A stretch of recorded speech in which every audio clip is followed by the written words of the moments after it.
Got it. Yeah.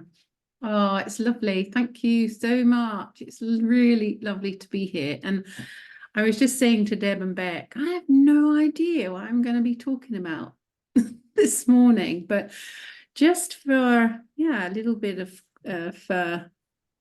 what's been going on. I thought what might be useful is what's been going on for me since we had the conference. And I know that Rani put our conscious creating group together, and every day some of us are invited just to put in there what we are consciously creating from our place of just being, just no proving, just no approval necessary. And that's been an interesting thing for me, because I came across a piece from Sadhguru, and I don't know if some of you know Sadhguru, but he is a kind of a Indian mystic. And I read something about him saying something about reaching conclusions is like death by installments. And I was just blown away. I was just like, oh my gosh, so it is. Like, when we reach conclusions about things, we shut ourselves down to possibility.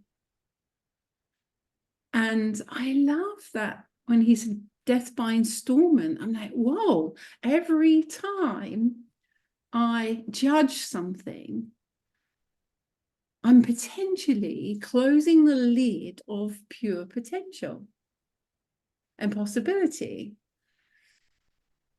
Every time I make a conclusion about something, there must have been a judgment.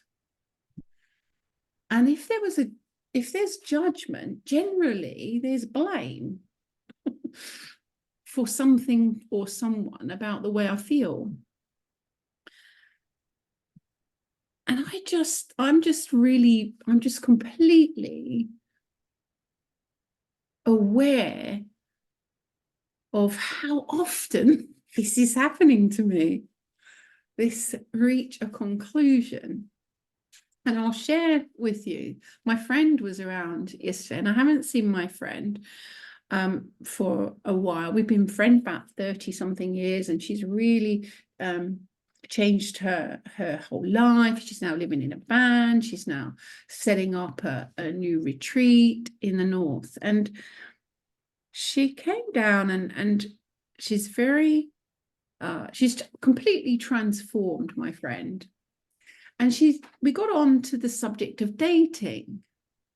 I said, why don't you do this dating app? I'm doing this dating app. And immediately I reached a conclusion. No, that's not for me. And I could see her face, and she was really curious and really intrigued. And she didn't ask why not. She just was intrigued. But because I could hear my conclusion, and then I heard judgment. Oh no, I couldn't go on that sort of app. That's really open. That's really honest. That's really looking at what it is my heart desires. Oh no. What would people think if they saw me on this type of dating app? And I was just, wow, that's incredible, Denise, how my reaching a conclusion based on my perspective and belief completely restricts my expression. Like, that's now not possible. Only this type of dating app, or none at all. And I was like, wow, she seems so happy, and she's living life on her terms, consciously creating a life and intimacy that she's comfortable with. And I was like, wow, that's incredible. And it got me thinking about, there it is again, Denise. that was just so interesting to me. So I wanted us just to now just take a moment of reflection, and we'll hold a space of peace and silence just to have a look. Well, where in our lives are we reaching conclusions? Where in our lives do we say, no? Where in our lives do we assume that we know? Where in our lives do we limit our expression from a space of pure being? Just take a moment to have a look at that.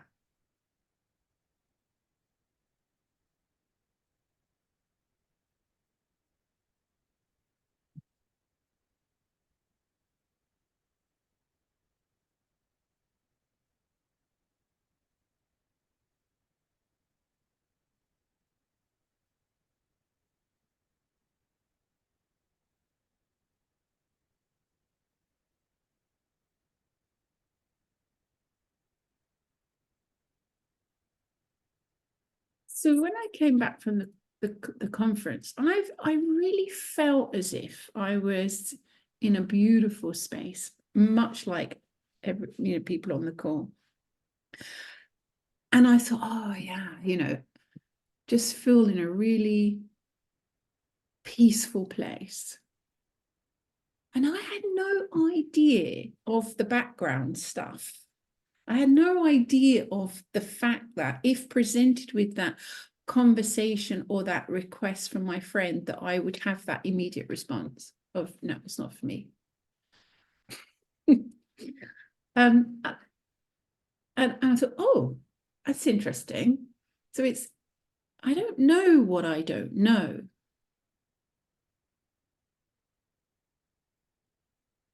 And I've been curious about that because I'm seeing more that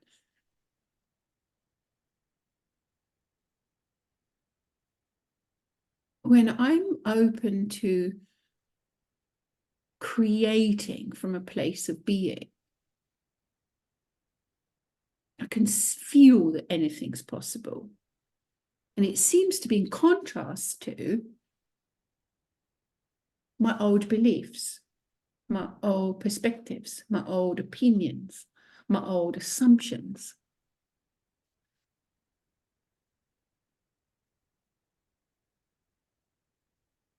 So I'm just seeing if another example. So another example has come to light. So my I get an opportunity to work with an editor, a developmental editor on my book. And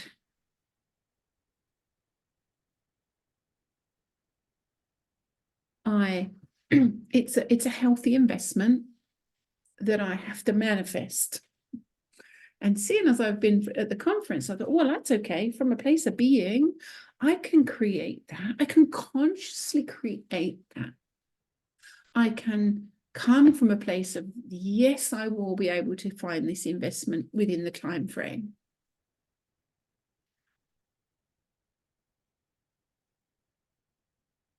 And then yesterday, I had a call from a potential client, and we were on the call about getting support for her son. And it turned normally, and most often, it also means that the parent is also struggling. And there became an opportunity for me to work with both of them out of the blue.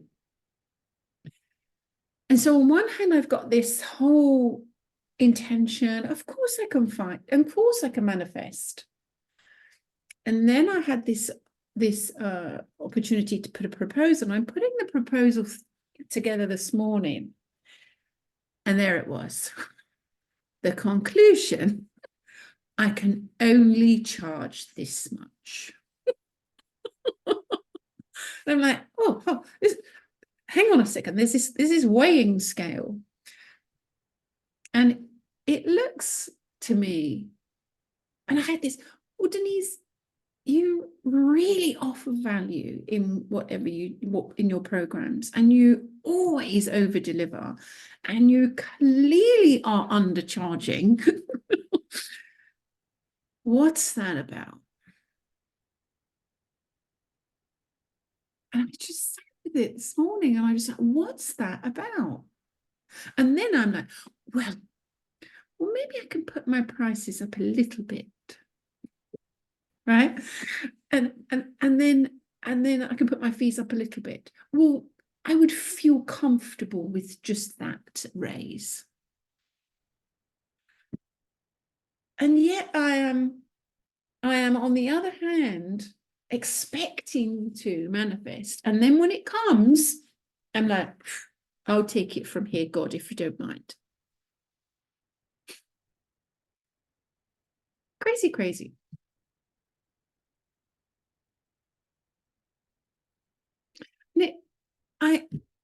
I don't know what that's about. Let's have a look. Let's just have a look.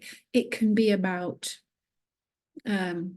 I know I over deliver. It can be about affordability. Can they afford it? So I'm already assuming there's an assumption, right? So is it I don't think it's not about fear of value, because I know I over deliver. So is it about, so it's about affordability, or is it about being fair? Is it fair to charge this amount for something which is so innate and natural, and it seems to be my gift? So is there's a fairness thing maybe coming up? What else? Why wouldn't I charge what it is that I know to be to be the value of the program? And I think I'm assuming a whole heap of things. I'm assuming people won't pay. I'm assuming I need this one, and the universe, the life force, God won't give me another opportunity. This is the only one I'm going to get, because it came the next day, right? So this huge assumption. I've reached a conclusion in my mind, which is then takes me out of that to this. Fascinating. And it happens in a nanosecond. It's absolutely fascinating how this is happening. So I wonder what else. I'm just going to sit, because this is interesting what's come up for me just this morning.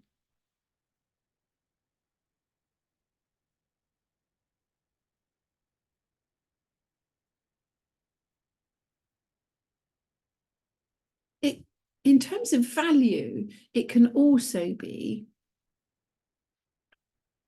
here's the thing. In terms of value, it could also be some fears around, well, are they going to get the insights they know they can get? So there's a little bit of a control thing. Oh, can I charge these fees if I'm not 100% guaranteed that they're going to get the insight? Even though there is nothing to suggest in 11 years of my working with people that they wouldn't get transformation.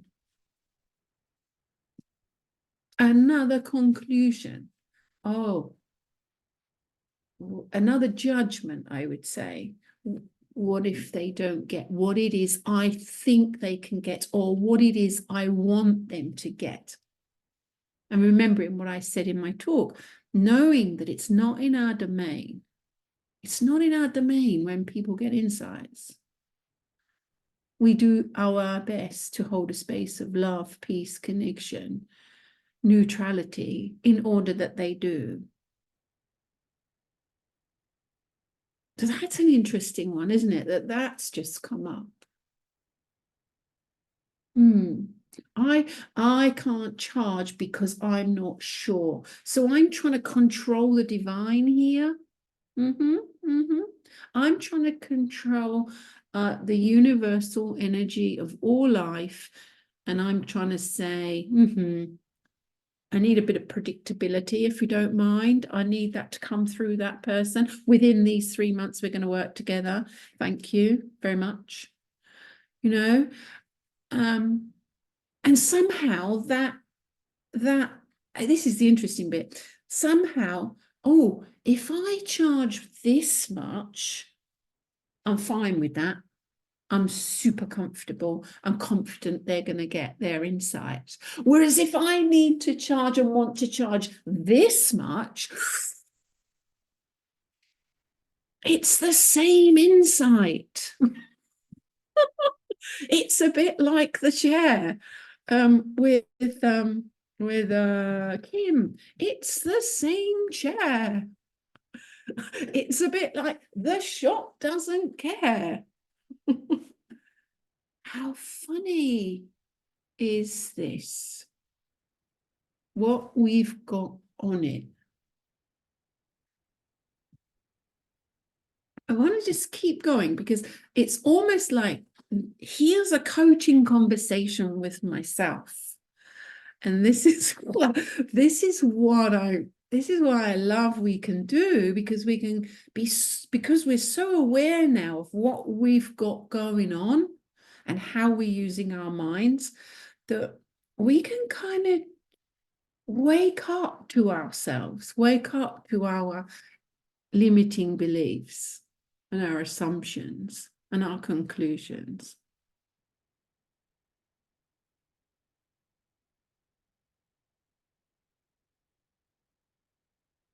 Why else wouldn't I?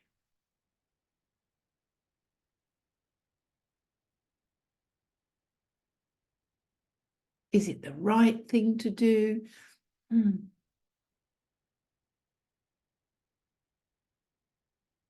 Or is it just sheer fear of failing? Is it sheer fear of, I know, this is interesting. This has just come to me. Is it if the responsibility then of her not getting the support she needs because I've made that unattractive in terms of financial investment? So I suppose that comes under affordability. That's not on me, is it? That's not on me. That's in the domain of the divine, that we have come together through a referral, through some work that somebody else really was impacted. Their kid is now playing an amazing level of sport. The family is happy. The dynamic is happy. And they said, well, why don't you call Denise? And all I have to do is to put together a proposal and say this is what the investment is. And not this is what the investment is. Ooh. Like all that stuff that goes on top. And I can feel the difference. I can feel in my space of pure creation, I am creating a world of or I get to create a world of, okay, so here it is. Is it the birthday cake or whatever it is? Here it is. Do you want some? I can just, from a place of pure potential, from my loving heart, I can write the proposal, because that's what I did this morning. I decided to write the proposal this morning before this session. I decided to write the proposal this morning. I thought, oh, I want to get into a deep voice. I want to get into a deep place. I want to write this proposal from a place where I speak and share. And even the words in it are different. It's so connective. So I've changed all the words. It's not like, oh, this is the proposal and this is what I offer, da, da, da. It's coming from a place of, yeah, I can really help you. I hear you. I acknowledge your suffering. And this is really hopeful because we can work together and you are going to live the life you want to live. Like, it's changed the words I use in the proposal. And that's what I did this morning. I wanted to write that from that place. And I could feel myself at the fork in the road going, like a little seesaw. So I really wanted to share that with you this morning, just to open it up for a discussion. That just fields our awareness of our experience and where that's coming from, and this huge invitation to come from a place of pure creative potential. Whatever we engage in our thinking is what actively and consciously creates in the world. And I didn't really appreciate that until I had my knee surgery. I kind of knew it, but I didn't really appreciate the power of actively and consciously that we are a creative process. The energy we keep is magnetic. It attracts in consciousness, in one consciousness that we all are.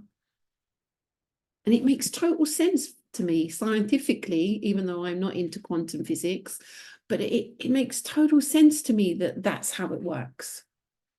Of course, we're all energy. And when we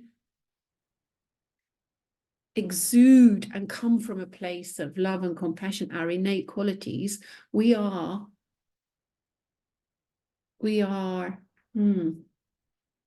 projecting, making, enhancing our frequency, our vibration in this whole field of energy, this whole one consciousness.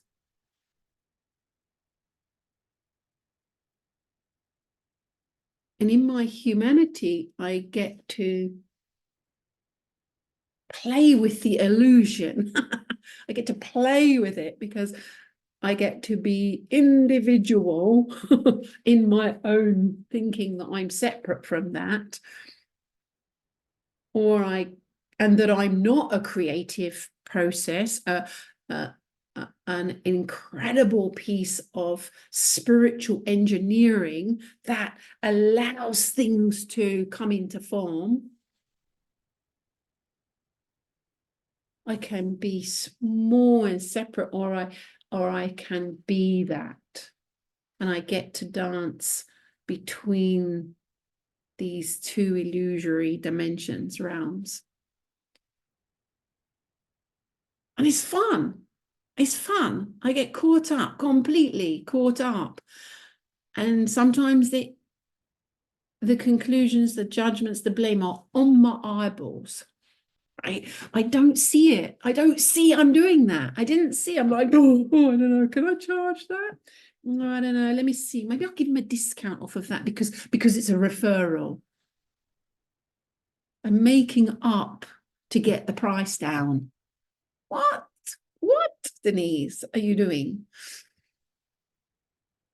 But when I go back to being in the whole, and that I can feel that it's divine guidance that I'm having this conversation with this beautiful being in the first place.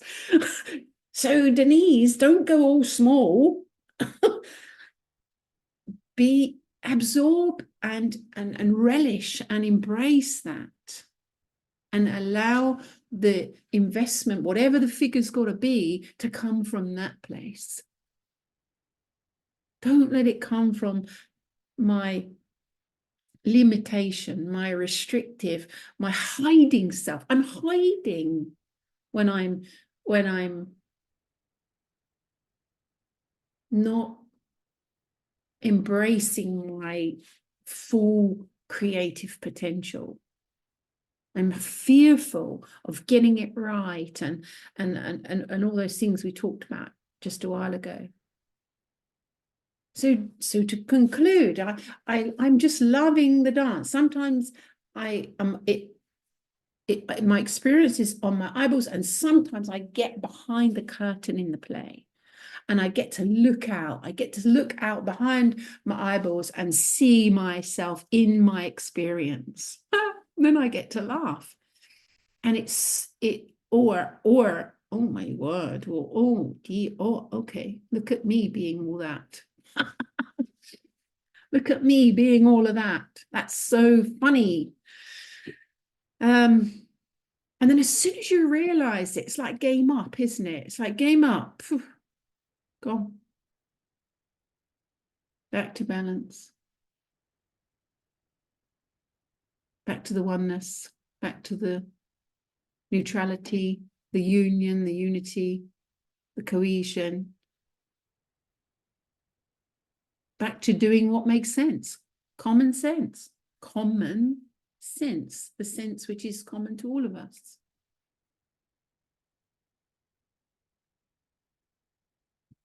Yeah. So that's me this morning. And I thought I would just share for as long as there was something there that was obviously there. And on the dating app, I don't know. Let's see.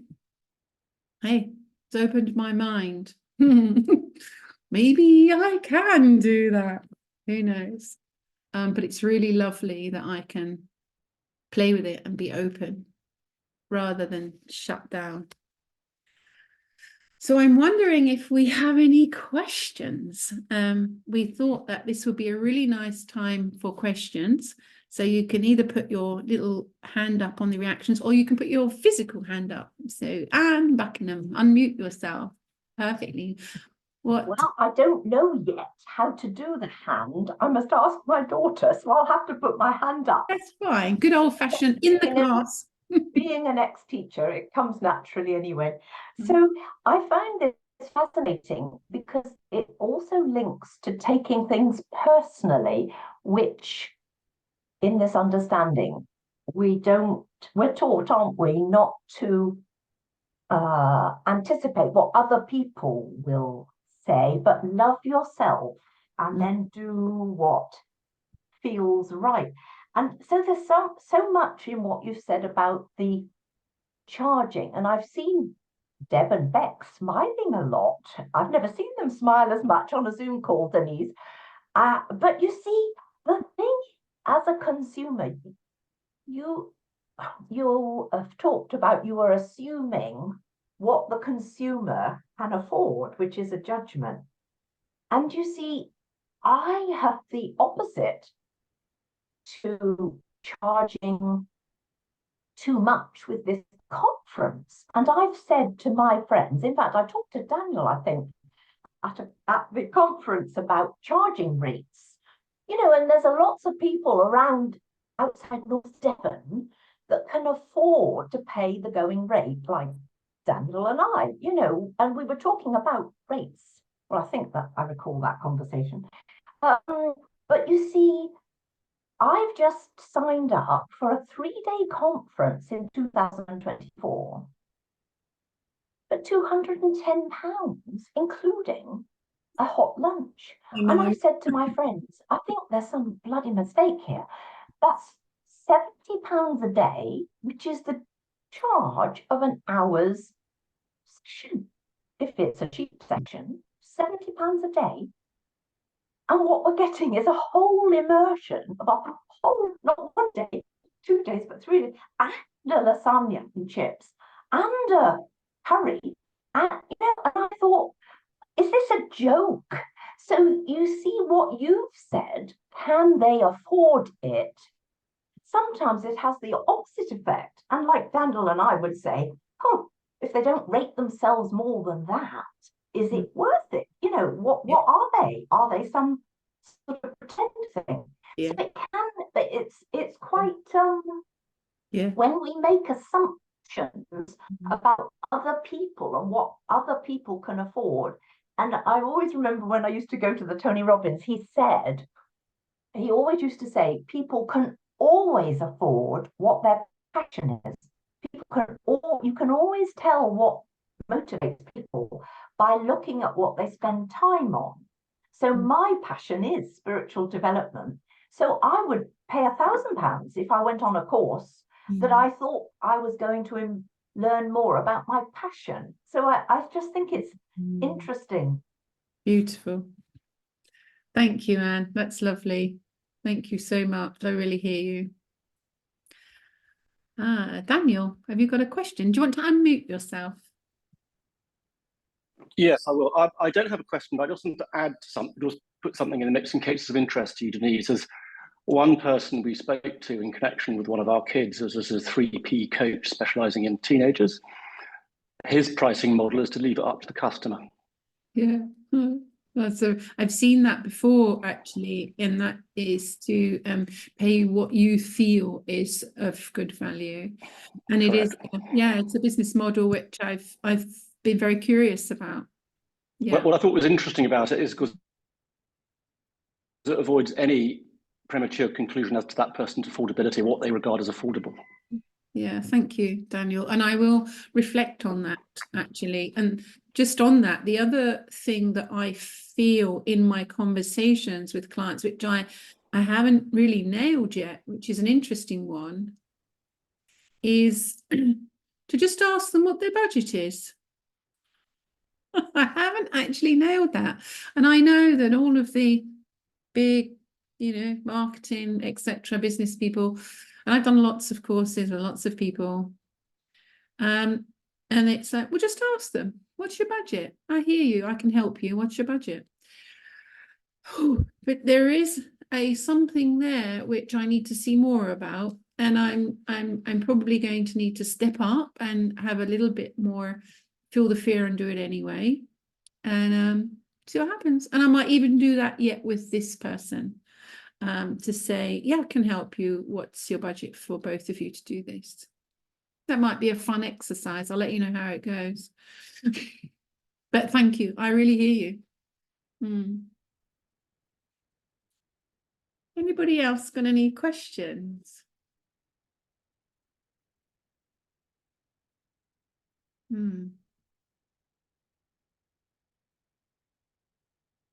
Don't be shy. This is your opportunity. Anything that has come up for you that you thought, oh, well, how do the principles play out here? Like I just described this morning, how do the principles play out when preparing a business proposal? How do the principles play out when there's something I'm really inspired to bring into the world, my book, and I need help? And I've shared 2 examples of how that looks to me and how that's forever changing. And sometimes we can't get to the thing, and maybe this is an opportunity for you to, well, I'm not getting the clarity, but maybe if I say it, I might get the clarity that I need.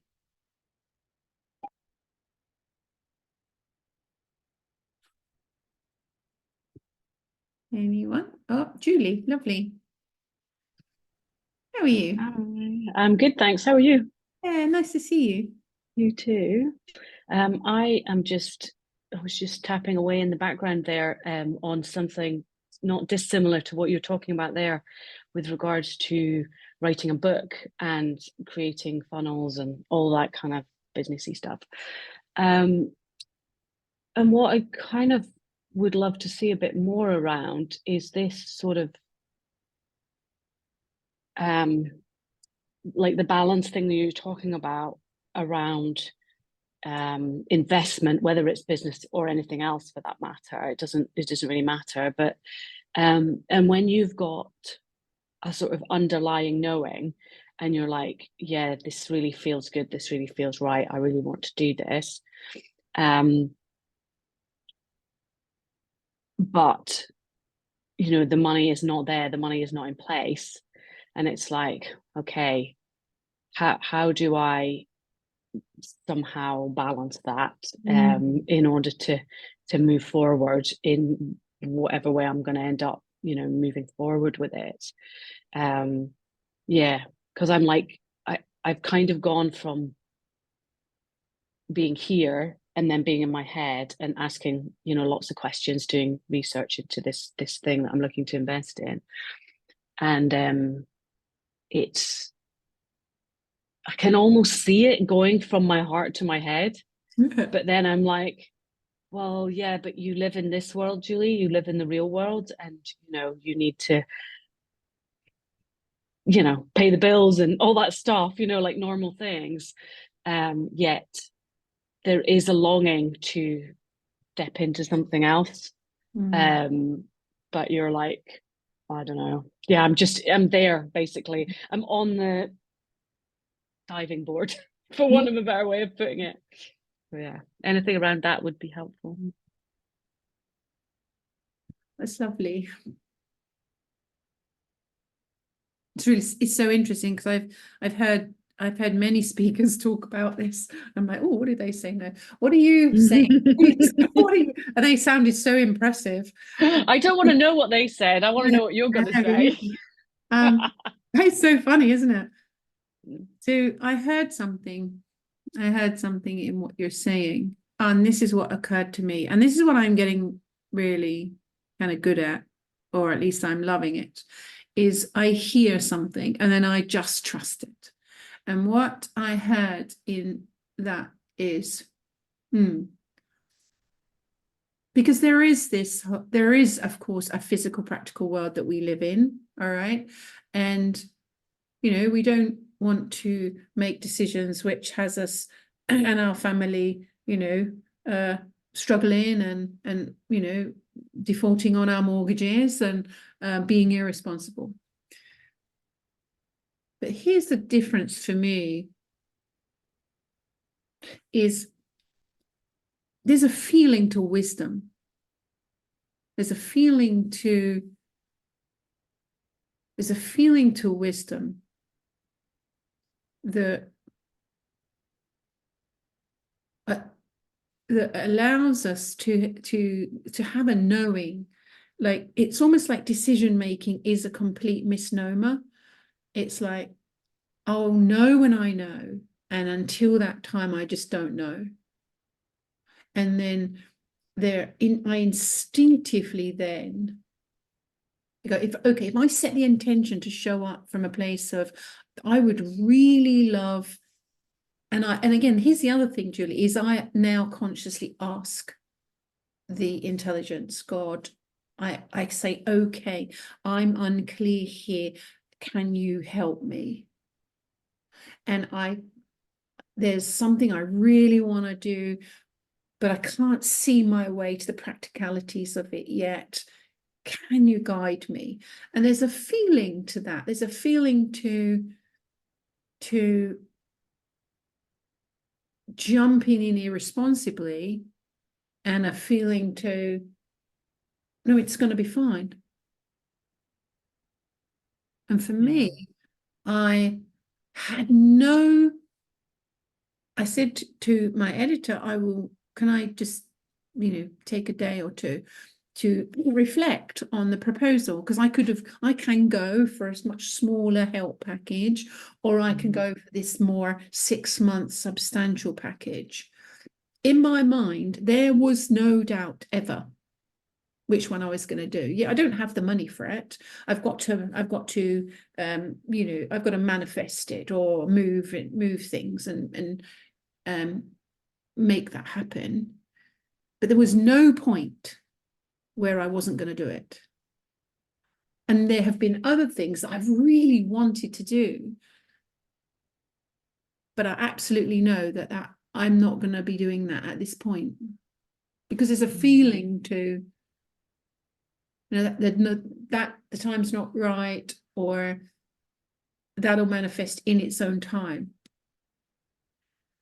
So I don't know, I'm being really very helpful, except to go back to the feeling of, and the trust in the inspiration in spirit, that which grabs you, that calls you, has a life of its own, and it will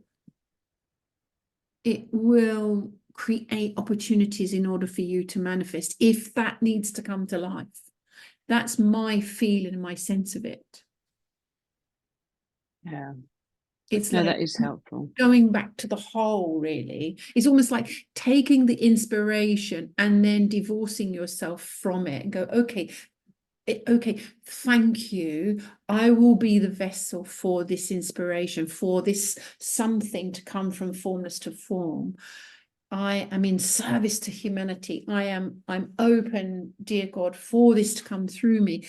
And show me the way. Show me, give me the light, give me the guidance.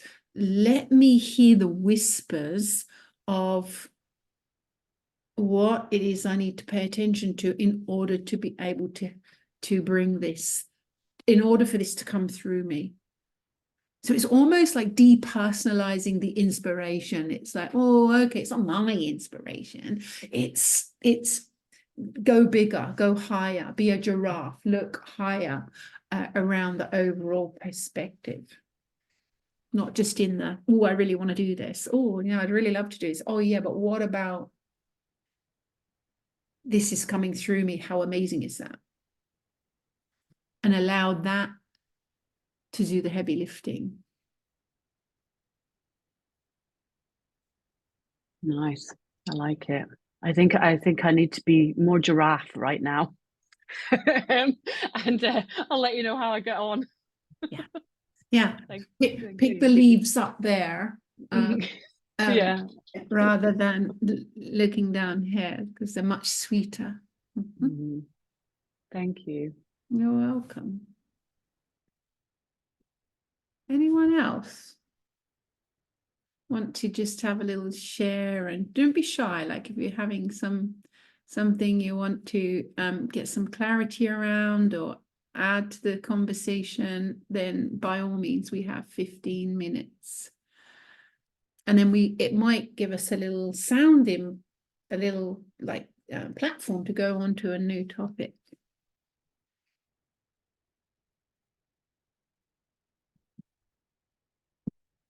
I'm just going to give anybody a little opportunity not to be shy.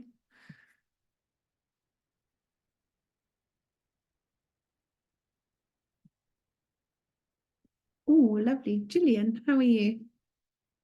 I'm fine, thank you. I love loving this conversation, and what I hear and what I know that is happening for me at the moment is it's heart and head. You know, I have a desire, I have an inspiration, a wish to do something.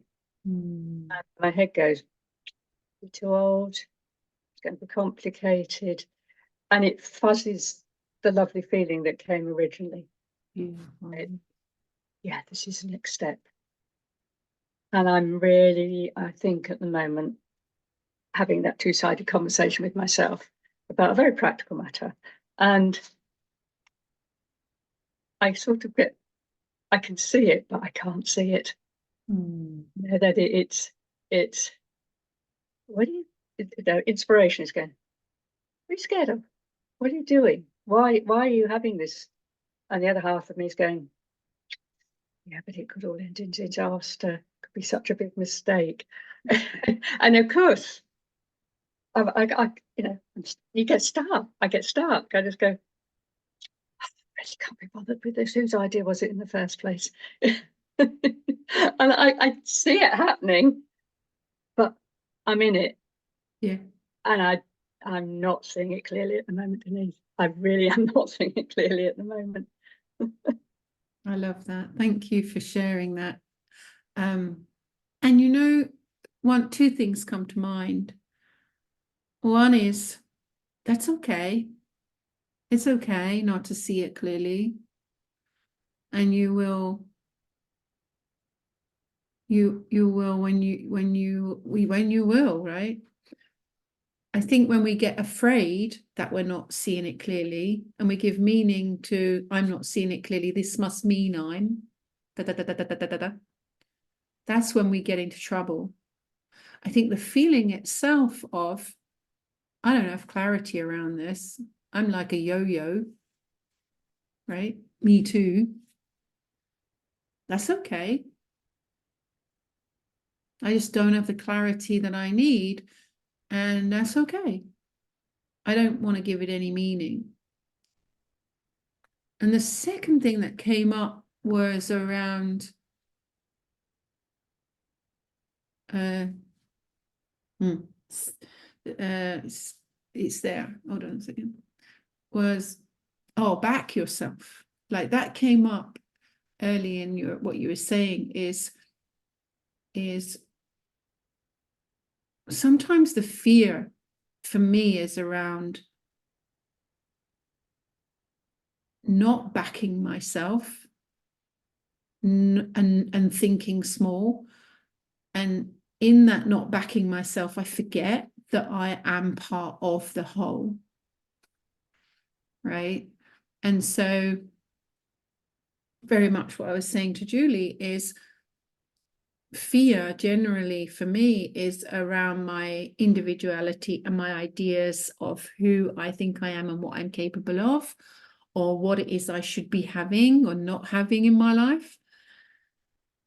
And it gets smaller and smaller and smaller. But when I stand for, I really kind of got this whole, when I stand for my expression, when I stand in my truth of, I am the only expression out of 8 billion people. This is the only one in the entire world. And I stand for that expression. It's not personal. It's impersonal. It's like, no, that wave connected to that ocean is significant. It's relevant. It's there. It has purpose. It's on purpose.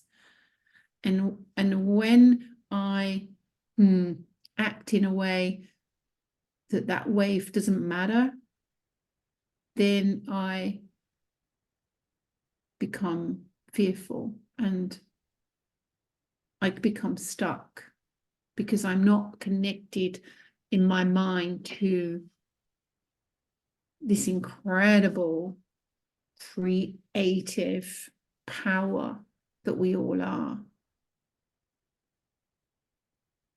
Yeah. That's the only, there's just the two things that occurred to me. Yeah, spot on. Thank you. Yeah. It's like I kind of cut the connection, if you like. Yeah. Just remember who you really are, Julian. There you go. You know. Ah. Just like Kathy Casey. Me too, right? Yeah. Just remember. Isn't that lovely? Just remember. I'm going to say it again. Just remember. Isn't it? It's so simple. This understanding is so simple, but so profound. And it's, for me, it's quiet and roaring at the same time.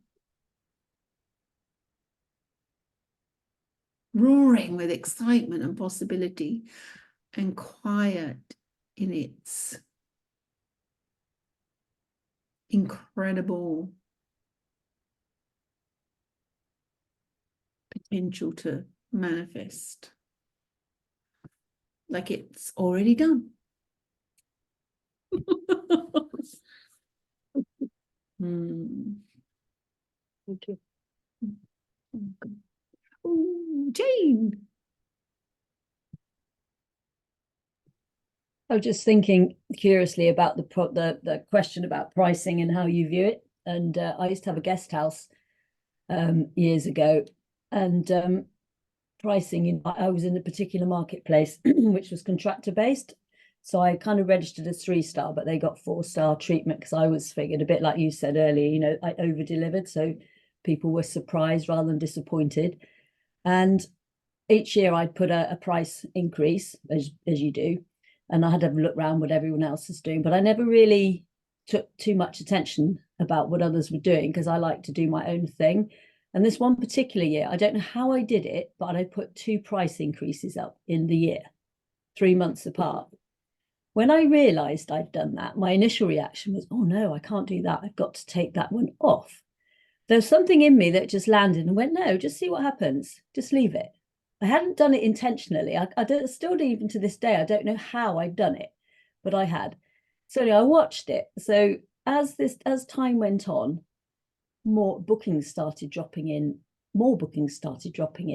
People would ring me up and say, have you got rooms for da-di-da? And I'd look on my online calendar, no, I'm fully booked. And I'd think this was happening more and more. And then people that were coming to the B&B were booking in longer spells, not just one night. Suddenly it was becoming 4 nights. And then my weekend trade started. So after that year of the double up price increase, I took more business that year than I had done the previous year.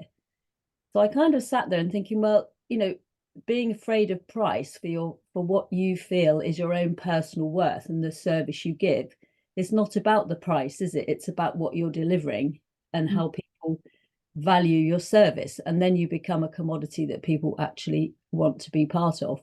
And I wasn't pricing myself ridiculously out of my marketplace. I then became the top of my marketplace, which was quite a fascinating exercise. And I'm running through this exercise at the moment because I'm just launching a program, which I had at a price point at my one time, but I've just reviewed all those prices and I've doubled them.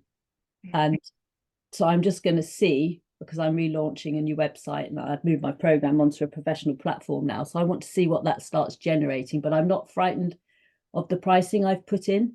Beautiful.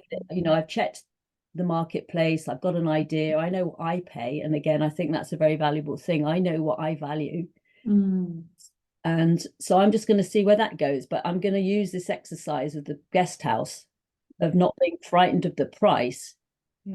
I think if you know your marketplace and you know your value, you've got your parameters, but then it's about the value and the people you attract. So I think that's a very interesting conversation that we've had over that. It's quite fascinating, and having that confidence in yourself and listening to what feels and sits right with you, because if it didn't sit right, you know, I nearly allowed that feeling to come in, like, no, this isn't right, you can't do that, that's unethical. Why is it unethical? No one queried it. I was the only one querying it. So yeah, that was just my addition to the conversation there. I love that. Jane, and I heard that it would be very easy to reach a conclusion that, oh, I need to take that off. Yeah, there it is, a conclusion. And my first reaction. And you did, yeah, that's it. Knee jerk. Mistake has happened. Oh, hang on a minute. You didn't even know how you got it there. And then some divine intervention allowed for you to have 2, right? Oh, thank you.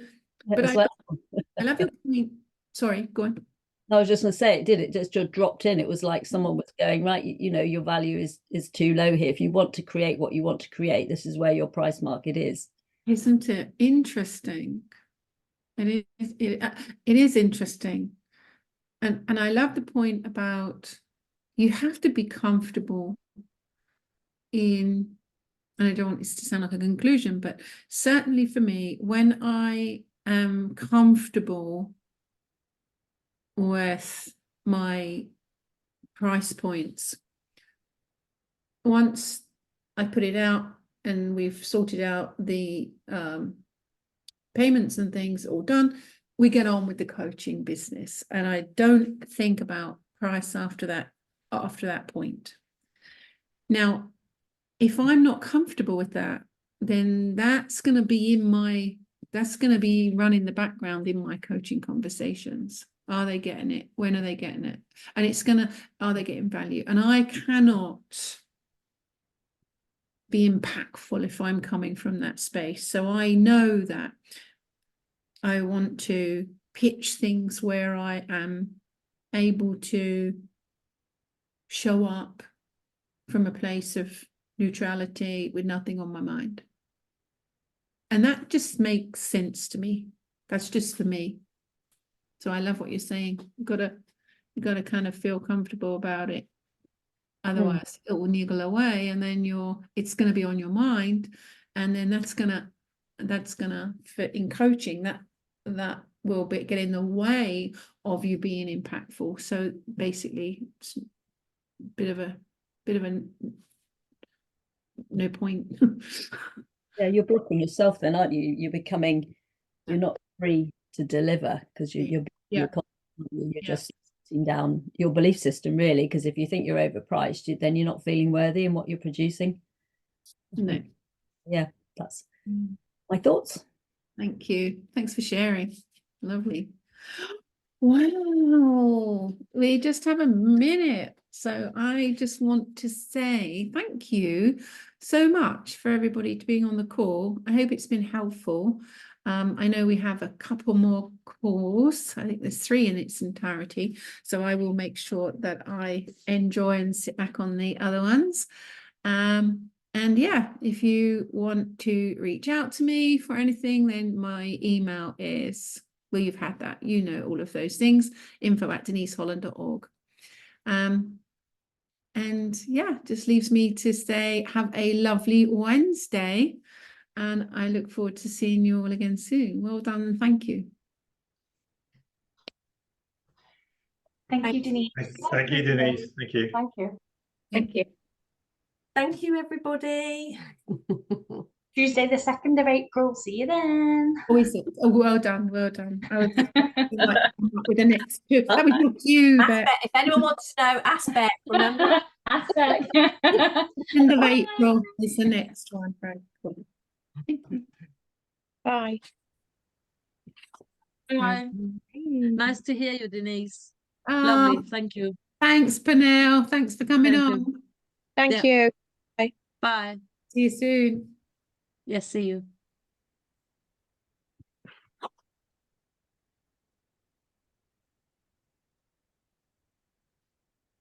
Yeah, we'll just wait for everybody to go and then we'll have 5 minutes. I don't know how to go. No, Hold on, let me press a few things. Leave. All right, got it. Bye. bless your heart. See ya. Bye, Penny. Bye. I need all the Love things. that landscape. There we go.